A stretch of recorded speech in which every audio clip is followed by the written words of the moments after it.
hunting, fishing, cooking, camping, conservation, travel, gardening, photography, family. family. Family. family. This is the Outdoor Rules Podcast.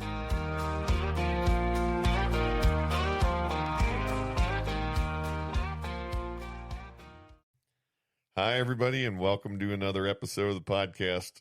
So, I got to start today's episode with an apology, right, Caitlin? yes. Most people out there probably don't know this, but Caitlin speaks Spanish. Wait a second. No. Don't take this. I'm not going to blame you for what happened. Okay, go on. Is it true that you speak Spanish? Yeah, I speak some Spanish, yeah. Do you mean C? No. Go on. Those are both Spanish words. So here's the apology. If you're a really astute Outdoor Rules Podcast listener, you may have caught that 2 weeks ago when we started the 2-part series on Argentina, that for about a day, the first episode was titled El Truchador de Patagonia. And there was kind of a reason that I did that. I thought it was kind of a cute play on words. So, Caitlin, what's the Spanish word for trout? Trucha. And what's it mean when you add a door to something? Well, I've always assumed it meant fighter, like matador, which is a bullfighter, luchador, which is a Mexican wrestler. Right. And it can also kind of, from what I've looked up, it can also just kind of mean a guy. So, Truchador was intended on our part to be trout fighter or trout guy. We also didn't totally come up with that on our own. Right. There's a company out of Texas that makes fishing apparel, lures, other fishing associated items.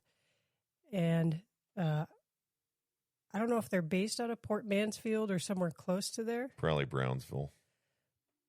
But their apparel is all around fishing the Gulf there. Yeah. And the company's called Truchador. Specifically speckled trout. Yeah. So Truchador. Right. So, in fact, Robert has a hat, a Truchador hat. Right. Yes. So it was a play on words, and it was not even completely original. Yeah. Anyway, it turns out that specifically in Argentina, Truchador means something else. Apparently. And when I came up with the title, I ran it by my local Spanish-speaking expert. How is this not blaming it on me? It's not blaming it on you. I also ran it through ChatGPT because I was kind of a little bit worried about this specifically, about either it just being, I guess I was more worried about it being nonsensical and people wouldn't understand what it meant. Right. It was probably specifically what I asked ChatGPT, but it knew that I was doing an Argentina episode. Anyway, this is my fault. It's nobody else's fault. But turns out Truchador in Argentina means something like con man or somebody who is untrustworthy. Sure. And obviously, our friend and guest from the last 2 episodes, Julian Cabral, who is Argentinian and lives in Patagonia, when I sent him the episode, which had already been published, he was a bit taken aback, I think. He was very kind about it, but he was like, man, you got to change that. That doesn't work. Not for me.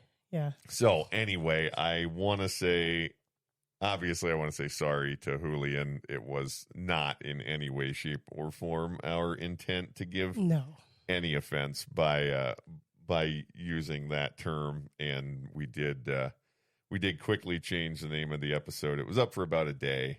It's kind of a pain in the butt, actually, to pull episodes down and change their name, which I had learned previously when I made a spelling error in a title.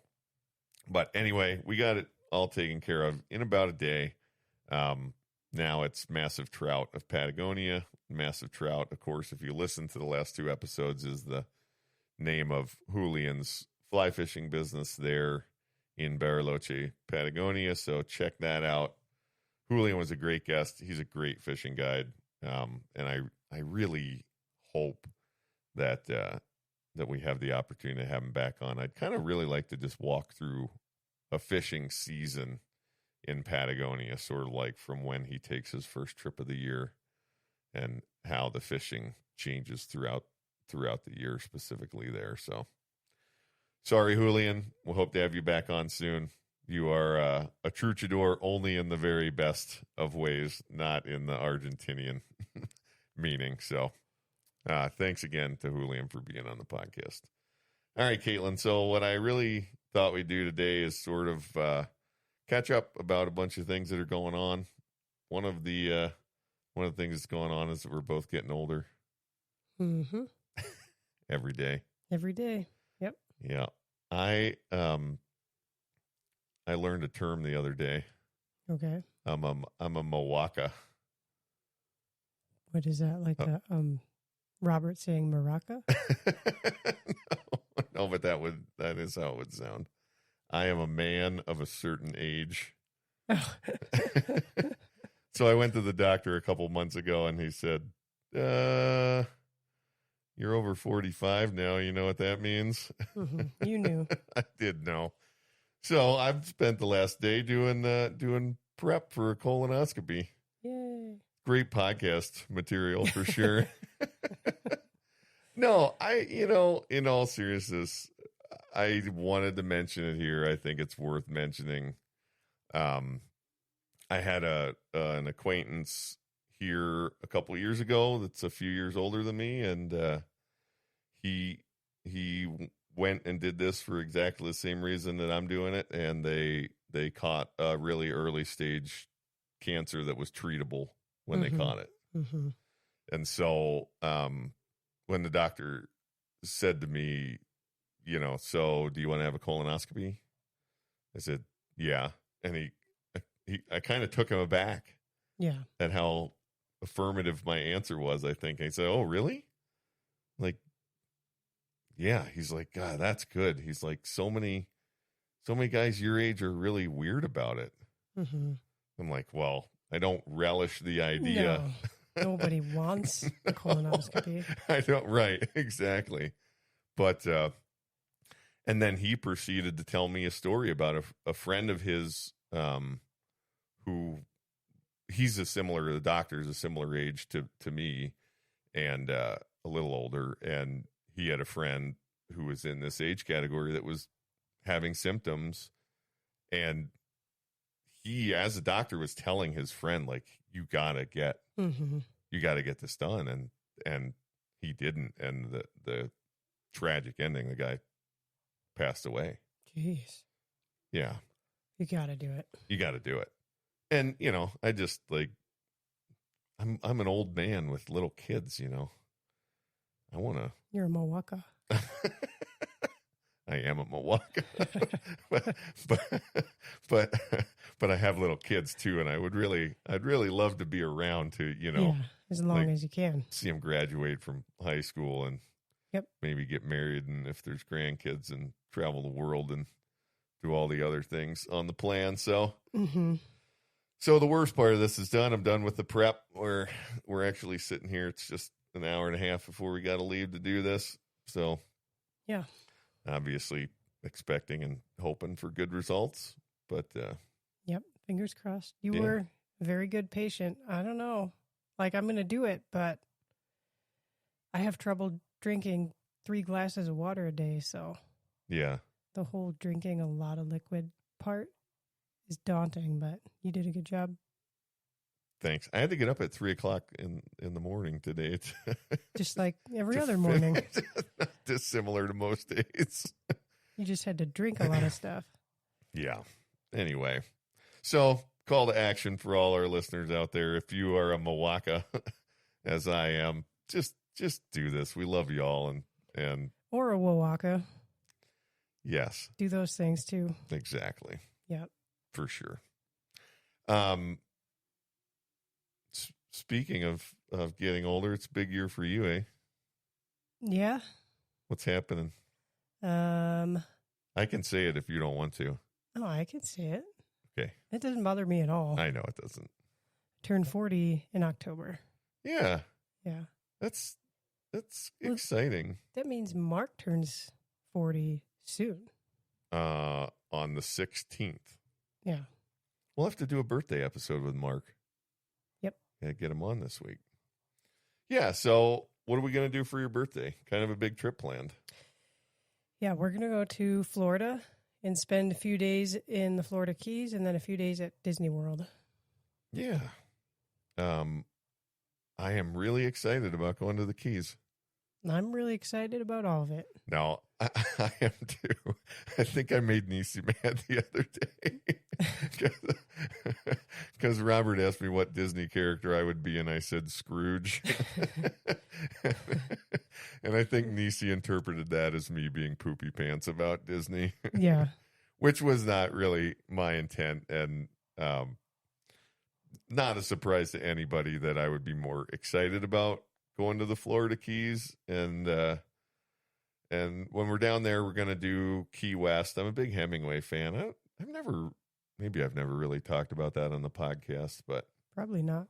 Kind of fell in love with reading in college by beginning to read Hemingway, and I'd actually really love to talk a little more about that at some point. But going to go to Key West and do the Hemingway house, and then hopefully we'll get out and do a little reef and wreck fishing.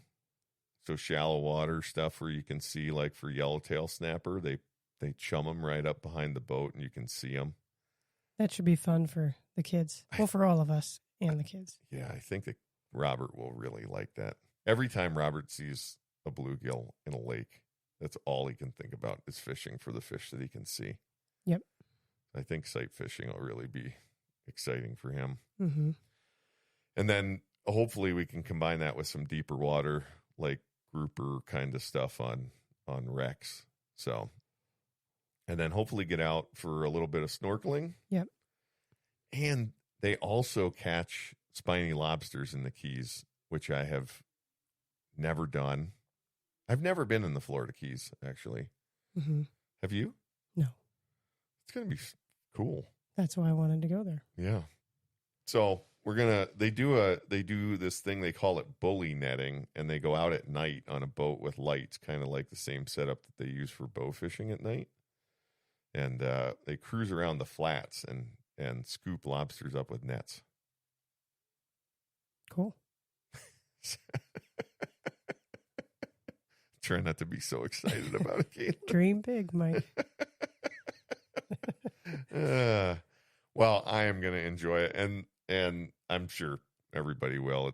That also seems like Robert's jam. Yeah. Yeah. And then the hotel, of course, has pools and lagoon, like paddleboard stuff. So yeah, there'll be a lot of other things.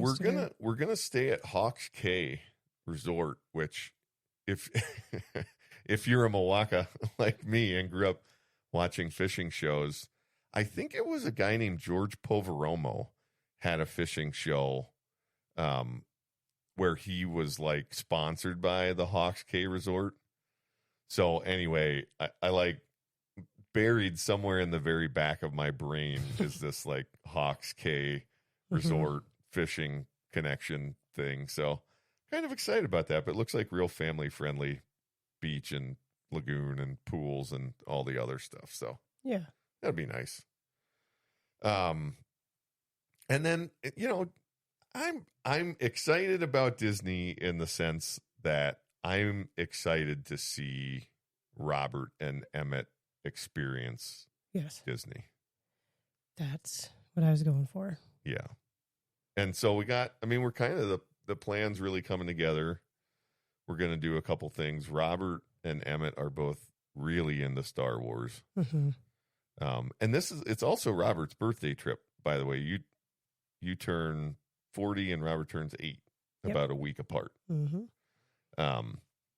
So we'll actually be in Florida for Robert's birthday. Yep. And and we're going to also go over, I keep getting the places confused. We're going to Universal. Yeah, we'll go to Universal. They have a bunch of Harry Potter stuff, and some Minion stuff, which Emmett will like, since he kind of is part Minion.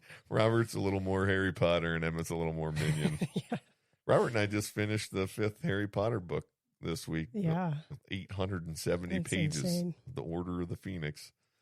So, no, it'll be really fun. And we'll do a day of like Star Wars focused, not the only thing we'll do, Star Wars focused stuff. And then a day of Universal Harry Potter Minion stuff. And then a half a day at Magic Kingdom. And then a Halloween thing one night, right? Mickey's Not So Spooky Halloween Party. Going to be great.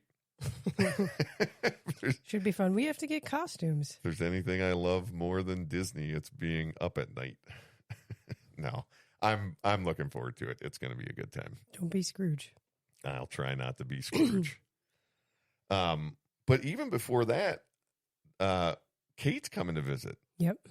So I think that one of the absolute best things about New Mexico, this part of New Mexico, as far as events go, is the annual balloon fiesta in Albuquerque. Mm-hmm.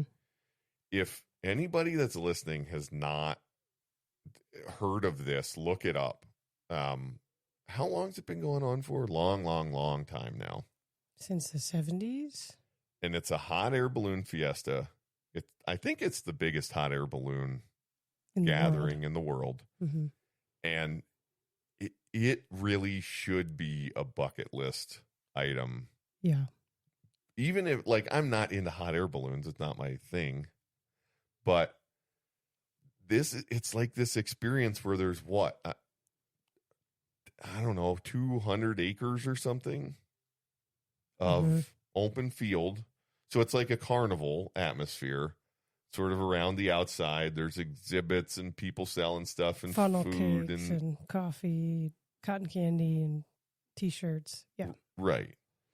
And it's interesting because it's early morning. So you show up at like 4:30 or something. At the latest. Right. Because it's a huge event. So it's like imagine a giant fair that's happening starting at 4 a.m. Yeah. And then around 6 a.m. on good weather days, which generally means no wind. They'll launch in the rain, but no wind. Mm-hmm. There is 200 acres of balloons, hot air balloons, all being inflated basically at the same time. They call it a mass ascension. Mm-hmm. So they're filling and launching at the same time. And it is not a spectator sport.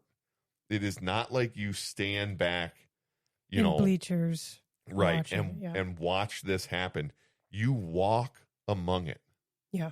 Like they're filling hot air balloons and they're starting to go up and there's people holding ropes and there's people like literally yelling at people to get off the rope or get away from the rope. And, right. I mean, it is like you are right there. Yeah.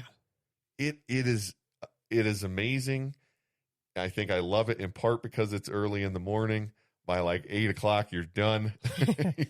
you go somewhere and have breakfast and, get on with the rest of your day. I mean, I think there are many ways in which you can equate it with the magic of a Disney-like experience. Yeah. Albeit abbreviated, but it's so stunning. It is amazing. If you're going to come and do it, and it's really on your bucket list and you think you've got one shot at it, I'd recommend coming for at least 3 or 4 days. Yep. Like at least be here where there's 3 or 4 full days because of that wind. Some of the days they just don't end up launching and there's no way to know when that's going to be. Right. Yeah. I mean, if somebody said, design a trip, I would do exactly what Kate's not doing. Yeah. Kate's coming, but they're only going to be here for the first day. And if that doesn't work out, which is a Saturday. And if that doesn't work out, Sunday is an option. Like they would have to leave Fiesta and go to their flight, which wouldn't be ideal with Annie because she's so little, and that would make for an even tougher day. But if somebody asked me, what should I do? I would be like, come on Monday. Yeah. Stay till Friday. Yep. You know, and it's in Albuquerque, but it's on the north end of Albuquerque. So like for us, without the Balloon Fiesta traffic, it's probably 40 minutes, a little bit less to the Balloon Fiesta Park exit. Now we're on the south side of Santa Fe, but, you know, so what I would tell people is if you want to do it, don't limit yourself to Albuquerque. Don't be like, oh, Fiesta's in Albuquerque, I have to stay in Albuquerque. Right. Nothing wrong with Albuquerque. If you have a place down there, you want to stay, great. But because it's early in the morning, you know, you get a little bit of advantage by staying in Albuquerque, but you're going to end up in Balloon Fiesta traffic anyway. Yeah. And if you're coming out of the city side of Albuquerque, you're going to sort of hit that traffic earlier, I think. And so, you know, staying in Santa Fe, I think, is a perfectly reasonable thing to do. Again, because you should plan 3 or 4 or 5 days so you're sure to get a good weather day and see a mass ascension or two. But you also don't have to go down there every day. Right. So, you know, I would choose to stay closer to the amenities in Santa Fe, particularly if you've never seen Santa Fe, and then, you know, go back and forth on the days when the weather's great. But yeah. Well, fingers crossed we'll get good weather that first day. And it'll be busy, but it feels busy every day. So right. Any day that the weather's good, everybody knows, and it's busy. Yeah. I mean, the first day is going to be the busiest day, but that's okay. I mean, you know, we'll do it. It's going to be super fun. I'm so glad Kate's coming. It'll be such a nice visit with her and Jed and Annie. Me too. Yeah. Speaking of fairs, that's a good segue. I didn't even think of this. Speaking of fairs, last week was the annual Lebanon Area Fair back closer to the Outdoor Rules East home. And Lebanon Area Fair was always a special kind of thing for me growing up. I mean, when I was a little kid, we would usually go and, you know, just spend the night hanging out there. But then as I got a little bit older, our very dear friend, Catherine Schutt, who she was on the podcast a couple of times, and sadly she passed away last year. She made it to a ripe old age and lived a very full life and was a very amazing woman. And if you want to know more about her, there's more in a couple of previous episodes, including Hey Lady was one that was how when I greeted her, I always greeted her Hey Lady. But anyway, Catherine asked, I think it was Matt and Davey and I variously throughout the years to help. She ran the kitchen at the Lebanon Area Fair, which was a huge undertaking. It's a big fair. Lebanon's a rural county. And she was on top of being amazing and accomplished and genuinely wonderful. She was sort of an iron lady in the kitchen. I mean, she ran that kitchen with an iron fist. And she put so much care into everything that she did, and it really showed. Yeah. The food was always great, and so she asked us to work at fair, which we did sort of through probably some of middle school and high school. And you know, we would cut French fries, all hand cut French fries. We cut about a zillion French fries. We lugged stuff all over the place every time something needed moved, and then we sold drinks as well. But anyway, last week at the fair, they dedicated the kitchen to Catherine. Oh, that's nice. Yeah, she worked there for over 40 years, and it's kind of a special thing. She was a special person, and it's a well-deserved honor, and the Schutt family is still like family to us, to the Rules. So Yeah. Yeah. It actually, thinking about the fair actually made me think of something else, which is that we haven't had Uncle Sim on for a while. And I think we need to. I think we need to do a summer on the farm kind of episode. So Right. watch for that one coming up. And it also makes me curious. I'm pretty sure the fair was going on then. Yeah. And I know that there are stories. We told one way back when about them showing chickens as kids. So I wonder if Sim went to the fair. That would actually be kind of a fun thing to ask him about what that was like when he was a kid. I bet he did. There you go.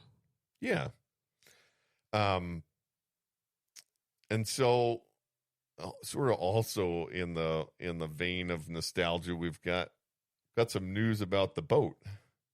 Mm-hmm. We've decided that we're going to sell our 21-foot center console Starcraft. Yep. And if you followed along at all, you might recall that the boat I'm talking about is a 1976 riveted aluminum, as I said, 21-foot center console, which is kind of an unusual setup for a boat. Don't find a lot of center console aluminum boats, not that big. So it's like a bay style aluminum boat. And the boat was owned by a dear family friend, Dave Arnold. And I think I have probably said before on the podcast that he owned it from new, that he bought it in 1976. And I talked to Dave this week and I was mistaken. Oh. He bought it in 1977. So basically, Dave and then us, we've been the only owners of the boat in 50 years. Mm-hmm. And it just strikes me how many memories I have that boat is a part of. Yeah. And so one of the other things we've talked about this every time we talk about boats, we talk about Dave, but I called Dave for two reasons this week. One was because I feel a little bit weird selling the boat. Still feels like his boat to you? It still very much feels like his boat. Yeah.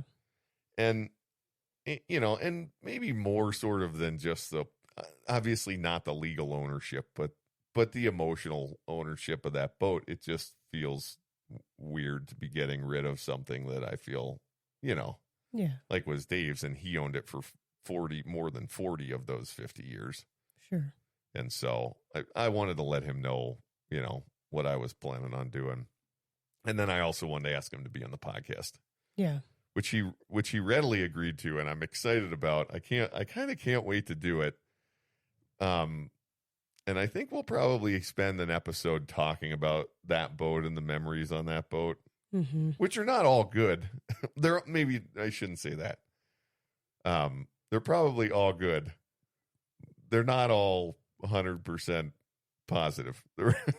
Sure. There were a lot of, sometimes wreckage can be fun. There was a lot of calamity. Never think that I know of. Yeah. But anyway, but then there's also all these other funny Dave Arnold stories that have nothing to do with the boat. I think he was a middle school teacher, and we keep talking about doing an episode that I really want to do about captive animal encounters. You worked at a monkey research facility, right? Yep. And you've got some good ones. I don't want to sort of spoil it, but Dave tells one about two middle school girls laughing at a gorilla at the Philadelphia Zoo on a field trip. Mm-hmm. And the gorilla got his revenge, I'll say. So anyway, we got to do that, and we'll try to record that story with Dave when we have him. But Dave will be a great guest. He's a funny guy. Yeah. That'll be fun. It will be fun. And so the plan to sell the boat is not exactly a final goodbye. No. What are we doing with the boat? We are taking it to New Orleans. New Orleans. Pearl River, Louisiana, to be more exact. Yeah. So we have some close friends, James and Amanda Pittman, who James worked for.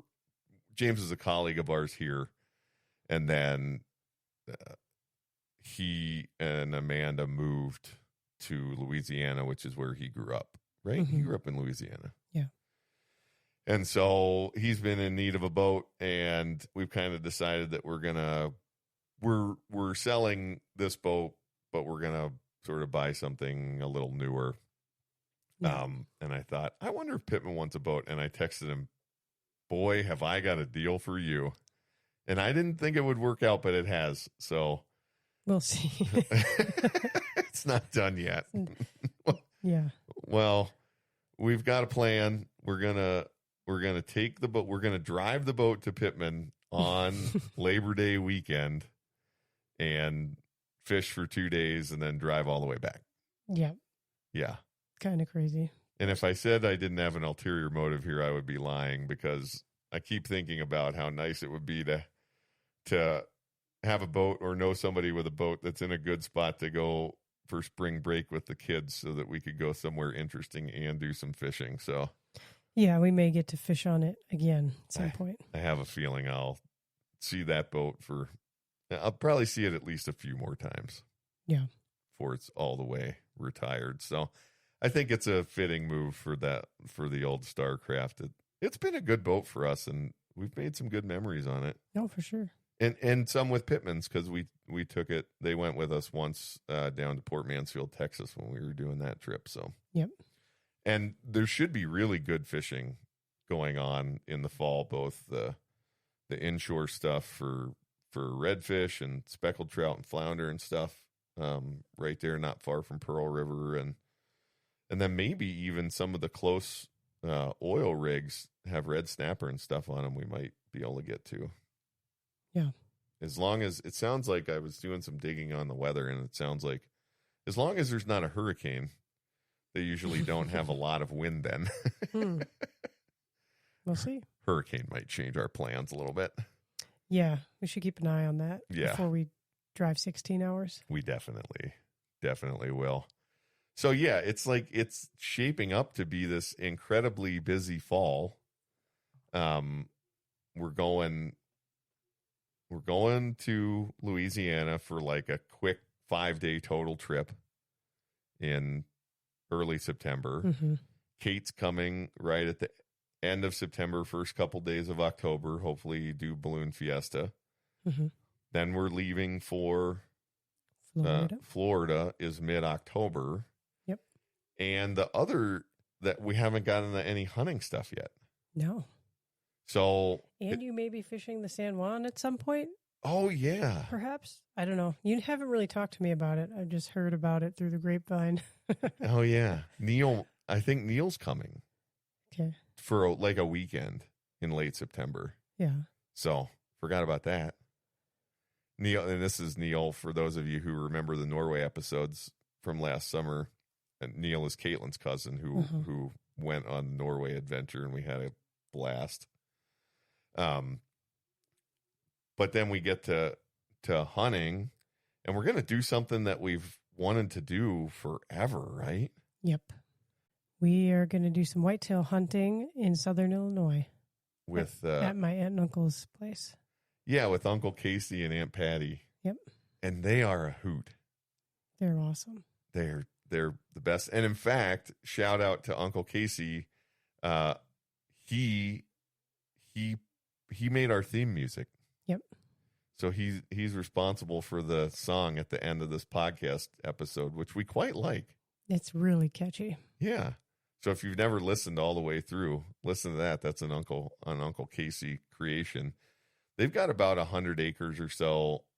It's a really, really interesting property. Yeah.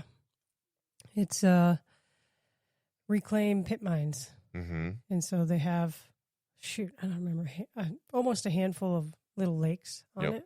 Big ponds with small lakes, including one right by the house. So a lot of bass fishing. Yeah.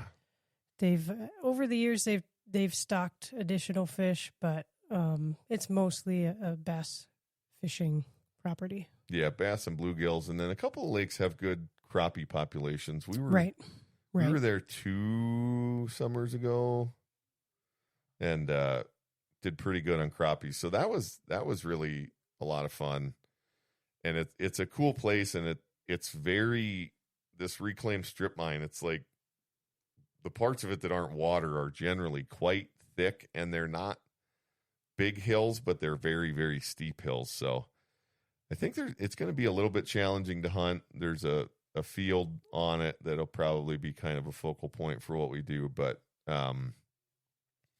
we sent Casey and Patty some cameras, and they put up cameras, so we're getting a few pictures. We've only gotten 1 deer picture so far. Well, they've only been out a couple days. Yeah, but that'll be fun. Robert's excited about it. Yeah. Our understanding, I actually probably can look into buying it, but I'm pretty sure that Robert can get a youth deer hunting license for like $7.50 or something. That's pretty cool. Yeah. So Pennsylvania does a good job of that, and apparently Illinois does a really good job of it too. So you just got to buy the right gun for them to be able to hunt. $7 license, $600 rifle. And the scope. Well, Illinois does have some unusual firearms regulations that I have a close friend in Illinois that I've hunted with quite a bit there and should hunt with more. He's kind of in west central Illinois. And so I've archery hunted there a time or two, and muzzleloader hunted some, and shotgun hunted. But for firearms in Illinois, for a long, long time, you were restricted only to shotguns, with the idea that Illinois is kind of flat and there's a lot of people, and a shotgun slug doesn't travel as far as a high-powered rifle bullet. So it's a safety thing. Yep. A couple years ago, I think about 3 years ago now, they started allowing the use of what are called straight-walled rifle cases. So a straight-walled rifle case doesn't neck down at the bullet. So it doesn't hold lots of powder. It's not as high velocity as like a 30-06 or some high-powered rifle case. But they still have plenty of energy for deer hunting. Does it still have rifling inside the barrel? Yes, it's still rifled. Okay. There's a lot of issues with shotgun slugs and how they work and what that means for accuracy. And there are rifled shotgun barrels, and you shoot a slug that's in a sabot, which is like a plastic case. So it's like the case spins, but then it falls away from the bullet when it comes out, which there's some inherent accuracy issues with that. Sure. You could also use muzzle loaders. Anyway, you can use these straight wall rifle cases now. For the last couple of years, it's only been single shots. But on January 1st, 2027, they can use repeating rifles with no more than a capacity of 3 total.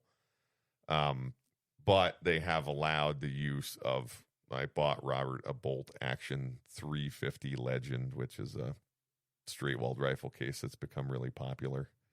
And as long as I put a magazine block in it so that you can't put shells, there's no magazine to put shells into, then it's legal for him to use them. Just have one in there at a time. Yeah. The other problem with shotguns is they really recoil. Shotgun slugs have really terrible recoil. They're not ideal for kids, and this is much, much, much better from a recoil standpoint.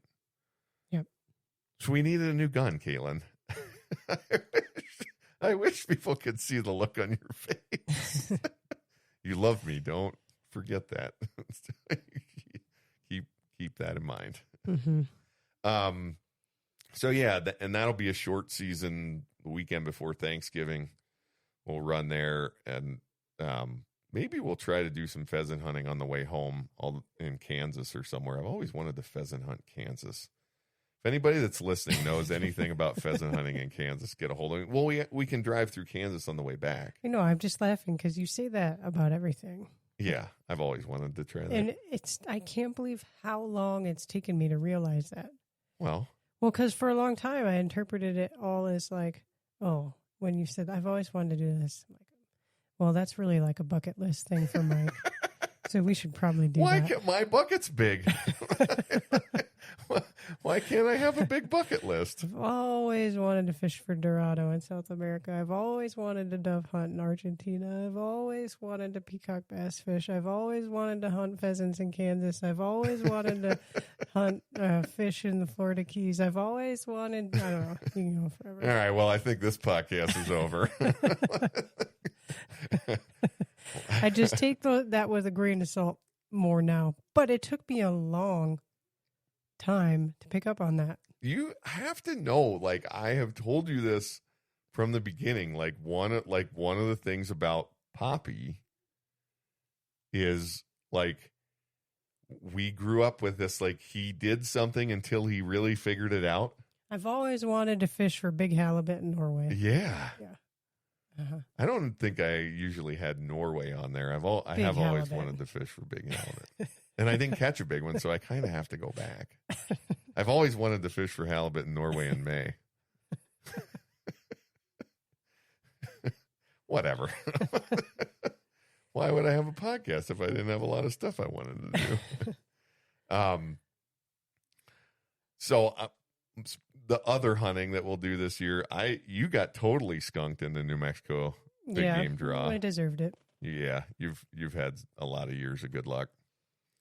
But I drew 2 amazing tags, and I don't really think we've talked about this. Not really.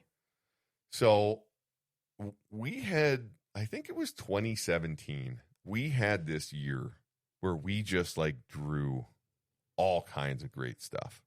Oryx tags, and I drew a great elk tag, and I drew the hardest Barbary sheep hunt to draw in the state. Like, crazy hard to draw. Yeah. And Barbary sheep are the same thing as aoudad. They call them aoudad in Texas. They're Barbary sheep because they were native to the Barbary coast in North Africa.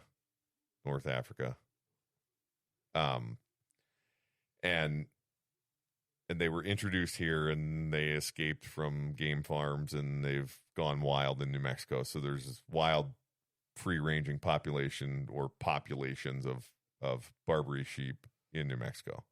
Yeah, primarily in the southeast quadrant of the state, but they show up everywhere. Yeah, scattered other places. Yeah. And there's a part of Fort Bliss, which is a military installation in El Paso, Texas, that extends up into New Mexico, called the McGregor Range. And it's Department of Defense property, so you got to jump through a bunch of hoops and get security clearance and do other things. But it is far and away the hardest place to draw a Barbary sheep tag in the state, presumably because, as far as something that's publicly accessible, it is the best place to Barbary sheep hunt. And I drew it in 2017. Caitlin told me to shoot the wrong sheep. That's why I'm not going this time. No, we got into a huge band of sheep, and it's a long story. I'll save maybe for a later episode, but they got in a place where it was like 40 sheep, and we knew there was one giant ram in it, and they got in a place where we could only see like 1 or 2 sheep at a time. Right. They would pop up for a second or two. A ram popped up. I was like, is that him?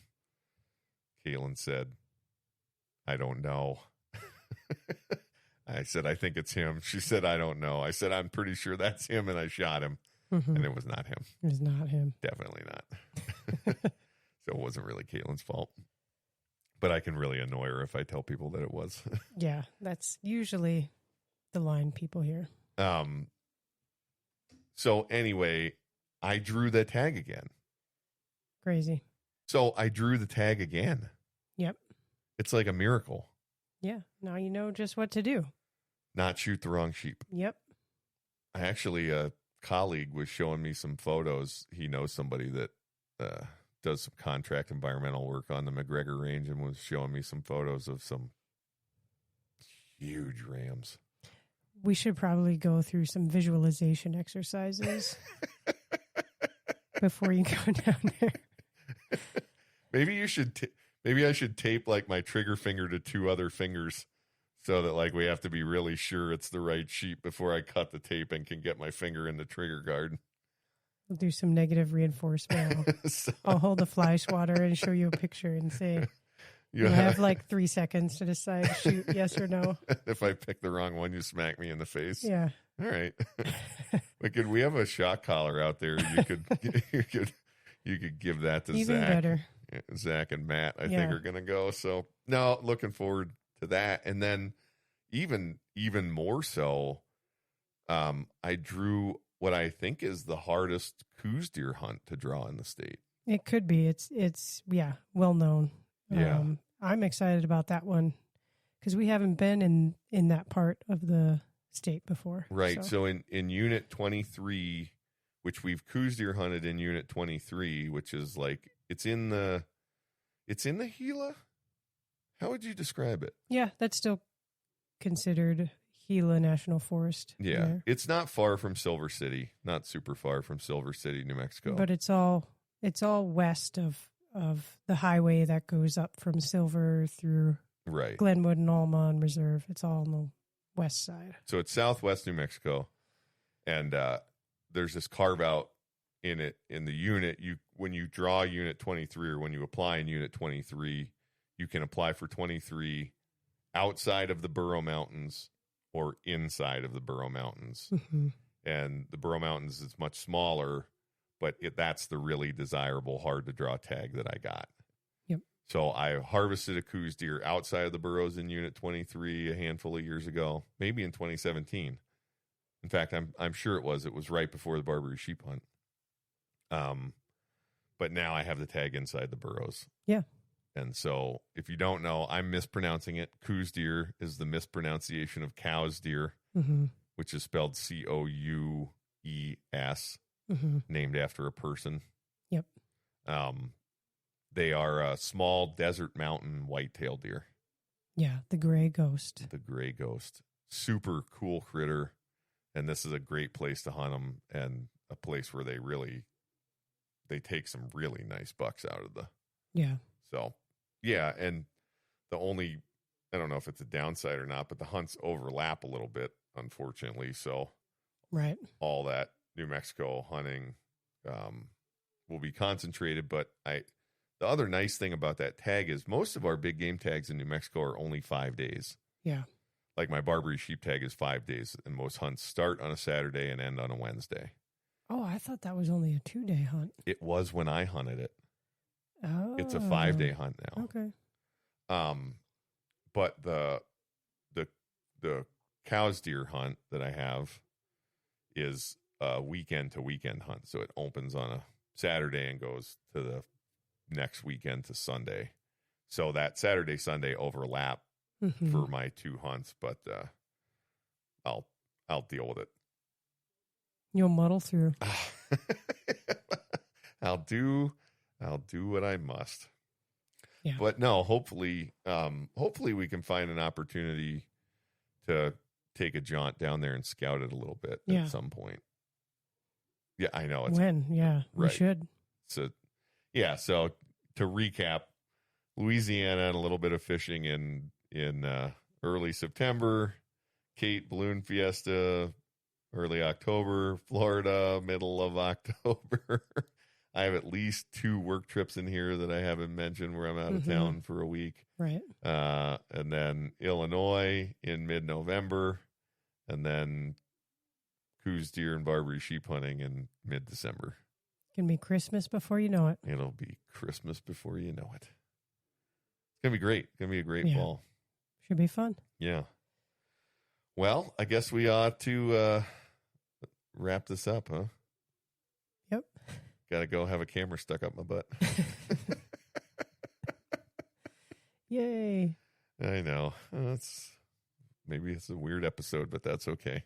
Yeah. Yeah. All right. Well, thanks for doing this one, Caitlin. You're welcome. Well, we got a lot of good episodes coming up that we're going to make. I can't wait to have Dave on and talk about the boat. That's going to be super fun. Should be. Yep. And to get Simo back on here. Yeah. Yeah. I'm curious what life was like in the summer on the farm. Yeah. Those are good episodes. Yeah. So fun to talk to him. All right. Well, thanks everybody for listening. As always, you can find all of our content on the website, www.outdoorrules.com. Find us on the socials, Instagram at Outdoor Rules. We've got a Facebook page over there too. If there is an episode that you are interested in us making, something that you want to hear about in particular, please, please, please don't hesitate to reach out to us. We'd love to hear. Best way to do that is by email, outdoorrules@gmail.com. One last apology and thank you to our Argentinian guest, Julian Cabral, at Massive Trout Fly Fishing in Bariloche, Patagonia, for doing the last couple episodes. And sorry again for messing up the first title. All right. Thanks, everybody, for listening. Thanks, Caitlin. Love you. Love you too.